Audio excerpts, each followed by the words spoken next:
اس بندے کے بارے میں. اور صرف یہ کیس نہیں، جتنے بھی آپ کے آسامیاں آئی ہیں یا پروجیکٹ آئے ہیں، منصوبے آئے ہیں ترقیاتی، پہلا بندہ یہ رہا ہے کہ یہ جا کے عدالت میں مخصوص عدالتوں میں مخصوص ججز کے سامنے پٹیشن دائر ہوتی ہے. اس کے بعد ڈیفینیٹلی 100% یقینی اس کا اسٹے آرڈر آنا بنتا ہے. جتنے کیسز میں پٹیشنر بایزید خروٹی رہا ہے یا عفان مہاجر، آپ تمام کے تمام اٹھا لیں، آپ اس کے ریکارڈ اٹھائیں، سب میں اسٹے آرڈر آیا ہے. مجھے ایک سابق صوبائی وزیر نے کہا کہ جی میرے ڈپارٹمنٹ میں کوئی 400-500 پوسٹیں آئی تھیں، تو یہ بندہ میرے پاس آیا، چونکہ یہ آپ سے بلوچستان سیکٹریٹ چلے جائیں نا، یہ صبح 9 بجے یہ گھر سے نکلتا ہے، شام 5 سے 6 بجے تک یہ ہر بیوروکریٹ کے دفتر کے باہر کے اندر موجود رہتا ہے، ہر منسٹر کے دفتر کے اندر باہر ایک گھومتا رہتا ہے، اور ہر بڑے اور چھوٹے ٹھیکیدار کے ساتھ جو ہے یہ آپ کو گھومتا ہوا نظر آئے گا. تو کوئی بھی اگر آپ اٹھا لیں ریکارڈ، تو اس کا جو ہے کہیں نہ کہیں کسی کیسز میں اس کا نام ہے. تو اس وزیر نے کہا کہ جی یہ میرے پاس آیا، اس نے کہا کہ جی آپ ایسے کریں کہ مجھے کوئی 400-500 پوسٹیں، ان میں سے 100 پوسٹ مجھے دیں آسامیاں، باقی جو ہے 400 آپ اپنی مرضی سے جس کو دینا ہے دے دیں، لیکن 100 پوسٹ آپ نے مجھے دینا ہے. تو میں نے کہا میں تم کو کیسے دے سکتا ہوں، مطلب تم کسی علاقے کا MP ہو، MNA ہو، سینیٹر ہو، کوئی نمائندگی کر رہے ہو، مطلب کس بیس پہ میں آپ کو دوں. اس نے کہا میں باقی مجھے نہیں پتا، لیکن میں آیا ہوں، مجھے 100 آسامیاں جو ہے پوسٹیں آپ نے دینی ہیں، نوکریاں. اگر نہیں دو گے تو اس کا رزلٹ آپ کو پتہ چلے گا 1 ہفتے میں. کہتے میں نے اس کو بھگا دیا دفتر سے. پھر یہ ہوا کہ اگلے دن مجھے نوٹس آیا کورٹ کی جانب سے، اور ہمارے لوگ وہاں پہ پیش ہوئے. تو وہ جو آسامیاں میں نے ایڈورٹائز کی تھیں، جن کے انٹرویوز چل رہے تھے، انٹرویوز ہو چکے تھے، تو اس پہ اسٹے آ گیا. دوبارہ میرے پاس یہ بندہ آیا، اس نے کہا کہ یہ تو ایک جھلک میں نے آپ کو دکھائی ہے، تو آپ نے وہ 100 آسامیاں یا پوسٹیں، نوکریاں مجھے دینے ہیں یا نہیں دو گے تو آپ کی حکومت ختم ہو جائے گی، لیکن یہ جو آسامیاں یہ آپ نہیں کر پائیں گے. اگر بیٹھ کے میرے ساتھ طے کریں گے 100 آسامیوں کا، تو 1-2 دن کے بعد اسٹے آرڈر ختم ہو جائے گی. بقول صوبائی وزیر کے میں نے حامی بھر لی، خیر 100 نہیں 50-60 تک جو ہے وہ ہماری جو ہے رضامندی ہو گئی. اس کے 3 یا 4 دن کے بعد وہ اسٹے آرڈر ختم ہو گئی. یہ صورتحال ہے جی بلوچستان میں. ایک طرف پورا بلوچستان اپنے لاپتہ لوگوں کے لیے، اور یہ جو کرپشن وغیرہ جو کچھ ہوئی ہیں ان کے لیے، بدامنی وغیرہ، ان پہ نہ کوئی چھوموٹو آتا ہے. چھوموٹو سوری ابھی ہائی کورٹ تو نہیں، ان کو مجاز نہیں ہے لینے کے، ان پہ نہ کوئی اسٹے آرڈر آتا ہے، نہ کچھ ہوتا ہے. بس بندہ یہ جو بایزید نام کا ہے. اور ابھی ایک چیز اور بھی دیکھیں، اس کا سب سے بڑا جو منافقت آپ دیکھیں، یا مجھے نہیں پتا یہ کسی کا ایجنٹ ہے، کسی نے اس کو پلان کیا ہے، مجھے نہیں پتا، لیکن جو باتیں مطلب جن کے بارے میں جتنی زیادہ یہ گالم گلوچ کرتا ہے، اور وہی لوگ پھر جا کے اس کو منتیں کرتے ہیں، سماجتیں کرتے ہیں، ان کو مناتے ہیں، اس کو منا کے لے جاتے ہیں گاڑیاں وغیرہ، اس کو مطلب جو کچھ اس کا جی چاہتا ہے اس کے لیے کرنے کو تیار ہوتے ہیں. یہ میں وزراء کی بات کروں، بیوروکریسی بھی ایسا ہی ہے. جس بیوروکریسی کے پیچھے یہ پڑ جاتا ہے نا، بھونکنا شروع کرتا ہے، تو وہ افسر جو ہے پھر کسی نہ کسی طریقے سے کوئی رابطہ کر کے اس کو منانے کی کوشش کرتا ہے، منواتا ہے. ٹھیکیدار بھی ایسے ہیں. ابھی مجھے نہیں پتا کہ یہ کسی کا ایجنٹ ہے، کسی نے اس کو پلانٹ کیا ہے، معاملہ کیا ہے، ورنہ پوری بلوچستان کی حکومتی مشینری، یار یہ ایک افغان مہاجر کے سامنے وہ سرنڈر ہو سکتا ہے؟ کچھ لوگ کہتے ہیں نہیں، اس کے پیچھے شاید جوڈیشری کے چند لوگوں کا ہاتھ ہے، اس وجہ سے جو ہے لوگ مجبور ہیں۔ کچھ لوگ کا الزام یہ بھی ہے، جیسا بھی ہے، لیکن مجھے ابھی آپ ایک چیز اس کی دیکھیں نا، اس کی سب سے بڑی جو اگر آپ اس کو دیکھیں سب سے زیادہ یہ بلوچ بیوروکریسی اور بلوچ منسٹری کو یہ ٹارگٹ کرتا ہے۔ آپ نے کبھی اس کو میں ابھی نام نہیں لوں گا، تھوڑا سا مطلب مناسب نہیں ہوگا، دوسری طرف جو ہے آپ اس کو وہ اس طرح تنقید کرتے ہوئے گالم گلوچ کرتے ہوئے نہیں دیکھتے ہیں۔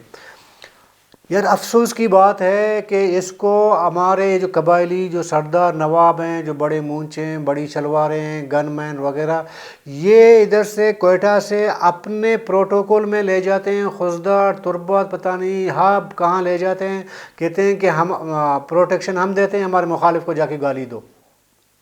آپ اس کا ریکارڈ اٹھا رہے ہیں نا، یہ جو ایک ویڈیو بڑا وائرل ہوا تھا کہ یہ لیویز والوں کے پیچھے بھاگ رہا ہے اور 1 درجن لیویز کے وردیوں میں لوگ بھاگ رہے ہیں، یہ ان کے پیچھے بھاگ رہے ہیں۔ مطلب لیویز اس افغان مہاجر سے ڈر کے مارے بھاگ رہے ہیں، خوف کے مارے، یہ اپنا وہ موبائل اٹھا کے ان کے پیچھے بھاگ رہا ہے۔ یہ سوراب کے قریب یہ تقریباً ہوا تھا، یہ واقعہ ہوا تھا۔ ہمارے تمام لوگوں نے اس کے سامنے جو ہے وہ سرنڈر کیا ہے۔ تو پھر شریف لوگ پھر یہی سمجھیں گے کہ یار اس طرح بدماش بنو، کسی کا ایجنٹ بنو، کسی کا چاپلوس بن کے جاؤ، سب کو گالیاں دے دو، پیسے بھی بنیں گے اور لوگ تمہیں عزت بھی دیں گے، تمہیں احترام بھی دیں گے، پھر سب نے اسی لائن کو پکڑنا ہوگا نا۔ یہ اس حد تک خطرناک بندہ ہے۔ اور جو لوگ اس کا تھوڑا سا اسکرو ٹائٹ کرتے ہیں نا، بہت سارے میں جانتا ہوں جو ٹائٹ کرتے ہیں، 2 اس کو تپڑے مار کے نا، اس کو لات مار کے بھگا دیتے ہیں، تو یہی بندہ پھر صبح جب آپ اپنے گھر سے نکلیں، جس نے اس کو مارا ہوگا، اس کے گھر کے گیٹ کے باہر بیٹھا بھی ہوتا ہے، صاحب معاف کرو، میر صاحب معاف کرو، خدا کے لیے سردار صاحب معاف کرو، فلانا صاحب معاف کرو، بس وہ تھوڑی سی غلطی ہوئی تھی، یہ بھی اس نے کیا ہے۔ اور جہاں پہ کوئی ایک نوکری آ جاتی ہے، چلیے ہم یہ سمجھ سکتے ہیں کہ وہ اقربا پروری کا شکار بھی ہو سکتے ہیں، اس میں پیسے بھی چل سکتے ہیں، لیکن یہیں کے لوگ ہیں، وہی بھرتی ہوں گے نا۔ اور یہ سب، اور یہ جتنے بھی قابلی گاڑیوں یا نان کسٹم پوائنٹ گاڑیوں کے خلاف کارروائی ہوئی، یہ واحد بندہ ہے منسٹروں اور سینیٹرز کے بعد، یہاں جو ججز کے وہ آپ کے رشتہ دار ہیں ان کے علاوہ یہ واحد بندہ ہے۔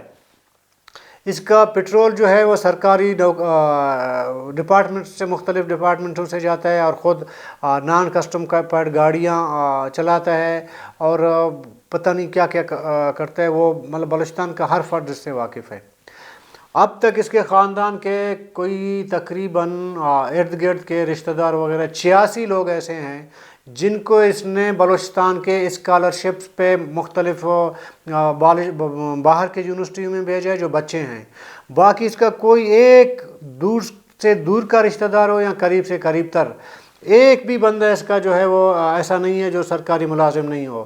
حالیہ دنوں میں جو بلوچستان اسمبلی میں جو نوکریاں ہوئی تھیں نا، بڑھتیاں، اس میں بھی اس کا جس دن جان اچکزئی پریس کانفرنس کر رہا تھا کہ ہم نے افغان مہاجرین کو یہاں سے نکالنا ہے، اسی دن، اس کے اگلے دن اس نے اپنے بھائی ایک اور افغان مہاجر کو جو ٹک ٹاکر ہے شاید، اس کو اسی بلوچستان اسمبلی میں بھرتی کروا دیا۔ یہاں تو یہ صوبائی حکومت ہے یا جو حکومتی پالیسی ہے افغان مہاجرین کے حوالے سے، یہ پھر ڈبل اسٹینڈرڈ ہے کہ سب کو پتہ ہوتے ہوئے بھی یہ آج بھی دھڑلے سے جو ہے یہ تب سب کچھ کر رہا ہے۔ اور ایک بہت بڑے دفتر میں ہم گئے تھے ایک بار، تو اس نے بھی اس کی تعریف کیجی ہے۔ تو بلوچستان میں اگر کوئی جرنلسٹ ہے تو یہ ہے، حالانکہ اس بندے کو بلوچستان کے تمام، کوئٹہ کے تمام جو صحافی ہیں، آپ کسی سے بھی پوچھیں، ہم نے اس کو 5 سال پہلے پریس کلب کے اندر آنے پر پابندی عائد کی ہے، اور مشینری اس کے سامنے گھٹنے ٹیکے ہوئے ہیں۔ مجھے تو افسوس اس بات کا بھی ہوتا ہے کہ جس دن ہمارے وزیر اعلیٰ صاحب نے، میں بار بار کہتا ہوں یہ بڑے ہمبل شریف انسان ہیں ہمارے ڈومکی صاحب، اس نے جس دن حلف برداری تھی ان کی، اس دن تمام مجمع کے اندر اس کو بائی نیم مطلب آواز دی کہ آ جائیں. تو جب ہمارے سیاستدان، ہمارے ظاہر کہ حکومتی جو ذمہ داران ہیں، وہ جب اس طرح ان کو مطلب طریقہ کار اختیار کرتے ہیں تو ان کے حوصلے تو بڑھ جاتے ہیں نا یہ جو ہیں. اور میں یقین سے کہتا ہوں کل یہی نگران وزیر داخلہ اگر تھوڑا سا اس کا وہ ہو، اسی سیکریٹریٹ کے سامنے کھڑے ہو کے اسی نگران وزیر صاحب کو جو ہے وہ گالیاں دے رہا ہوگا. اس نے دی ہیں، جام کمال کو نہیں دی تھی اس نے گالیاں. بہرحال اب جی آتے ہیں آپ کے اسلام آباد میں دھرنے کو. شاید آج 5واں دن ہے، تو آج مختلف لوگوں کا جو ہے آنے جانے کا جو سلسلہ ہے اظہار یکجہتی کرنے کا، وہ سلسلہ جاری ہے. کل کے دن میں دیکھ رہا تھا کہ سید مشاہد حسین صاحب جو ہے مسلم لیگ نون کے سینیٹر ہیں آج کل، تو انہوں نے آ کے جب اظہار یکجہتی کی، اور اظہار یکجہتی کے بعد اس نے حامد میر کے پروگرام میں ایک سجیشن دیا لاپتہ افراد کے بارے میں. چونکہ وہ ایک سینئر سیاستدان بھی ہیں اور آپ کے جو ہے اسٹیبلشمنٹ کے قریبی سیاستدان بھی مانے جاتے ہیں. اور اس سے پہلے پرویز مشرف کے دور میں وہ جو کاف لیگ بنی تھی اس میں مشاہد حسین صاحب جو ہے وہ جنرل سیکرٹری بنے تھے. تو ظاہر ہے کہ ان کا پاکستان کی سیاست میں ایک وہ بڑے نام ہیں، اس کی آواز توانا آواز بھی ہے ان کا. انہوں نے کل کہا کہ جب وہ آئے تھے وہاں سے مہرنگ بلوچ صاحب سے ملیں اور ملے، اور جو دھرنے کے شرکاء تھے ان سے اظہار یکجہتی کی. اس کے بعد جب انہوں نے بات چیت کی، انہوں نے کہا کہ جی جو لاپتہ افراد کا، حالانکہ بڑے جذباتی ان کا ایک مطلب یہ میں نے انٹرو سنا کسی بھی سیاستدانوں میں، ایک مشتاق حسین صاحب ہیں، مشتاق احمد صاحب ہیں جو جماعت اسلامی کے سینیٹر ہیں. اس کو تو ہم نے ہر جگہ دیکھا ہے، اس طرح کے جو ایونٹس ہوتے ہیں یا احتجاج ہوتے ہیں ان کو ہم نے دیکھا ہوگا.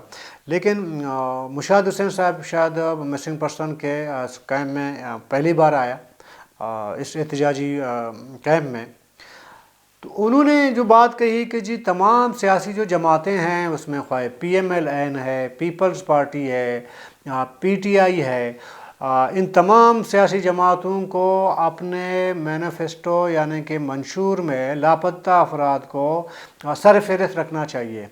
اور انہوں نے یہ بھی کہا کہ لاپتہ افراد کا جو مسئلہ ہے یہ ناقابل قبول ہے اور یہ انسانی المیہ ہے اور انسانی مسئلہ ہے. اور اس سے اس نے مطلب یوں سمجھیں کہ ایک حساب سے انہوں نے تمام جتنے بھی لاپتہ افراد ہیں ان کا جو مسئلہ ہے اس کو بالکل ہی شیم فل کہا، بلکہ اس نے شاید یہ لفظ بھی استعمال کیا ایز اے شیم فل. تو یہ تھوڑا سا اگر سیاسی جماعتیں گزشتہ 15-20 سالوں میں جو مشاہد حسین صاحب بات کر رہے ہیں اگر وہ سنجیدہ ہوتے تو میرا خیال ہے کہ اگر اور نہیں تو کم سے کم 2013 کے بعد سے اب تک تمام سیاسی جماعتیں آپ کے مسنگ پرسن کے مسئلے کو اگر سنجیدہ ہوتے تو کہیں نہ کہیں اس کے جو ہے منشور میں شامل ہوتا. ابھی یہ ڈپینڈ کرتا ہے مشاہد حسین جیسے شخصیات پہ کہ آنے والے ابھی جو الیکشن ہو رہے ہیں اس کے بعد ظاہر ہے کہ حکومت بننی ہے اور ممکن ہے زیادہ امکانات یہی ظاہر ہو رہے ہیں کہ نون لیگ کی بننی ہے. تو مشاہد حسین صاحب اب کیا اپنا ایک کردار ادا کر سکتے ہیں کہ وہ نون لیگ کے اندر لاپتہ افراد کے معاملے کو جو ہے وہ اپنا ان کا جو منشور ہے اس میں شامل کرنے کا، یا حکومتی پالیسی میں اگر حکومت بنتی ہے تو حکومتی پالیسی میں وہ کیسے شامل کرواتے ہیں.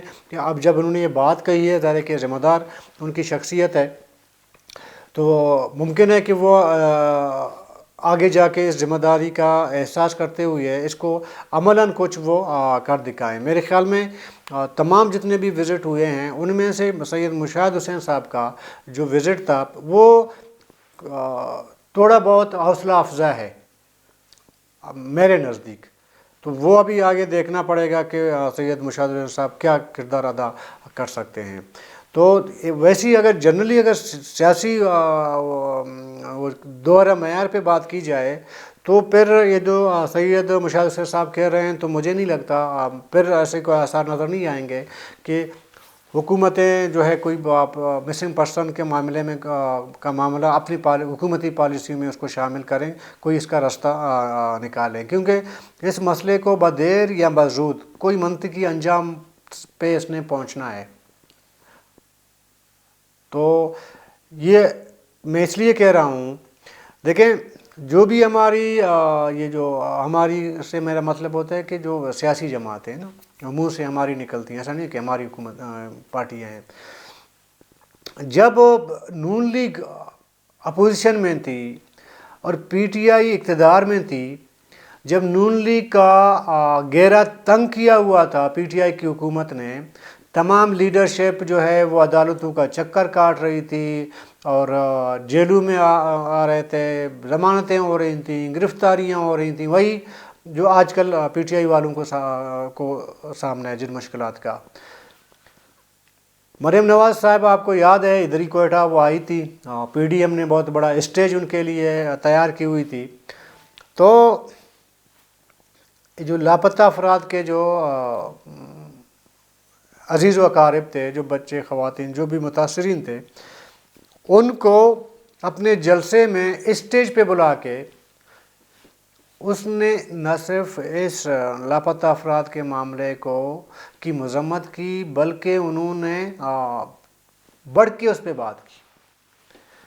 جب آج وہی لوگ ہیں جن کو مریم نواز صاحبہ نے اسٹیج پہ بلا کے جن بچوں کو پیار دیا تھا، وہی بچے، وہی خواتین، وہی لوگ اسلام آباد میں پولیس گردی کا شکار ہوتے ہیں۔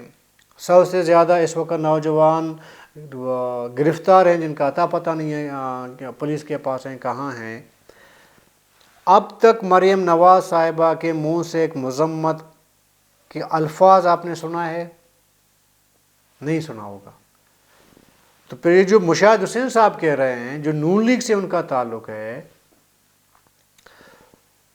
تو دونوں کا لیڈرشپ کا رویہ اور ان کے جو اسٹیٹمنٹ انہوں نے دی ہے، ان میں تضاد نظر آتا ہے مجھے۔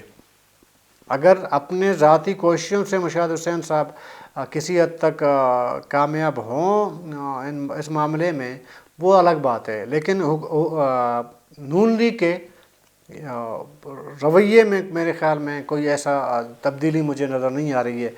یہی صورتحال پیپل پارٹی کی ہے، اور یہ میرے خیال میں پیپل پارٹی کے لیے شرم کا مقام ہونا چاہیے، جو خود کو جمہوری پارٹی کہتی ہے اور جمہوریت کا علمبردار خود کو کہتا ہے۔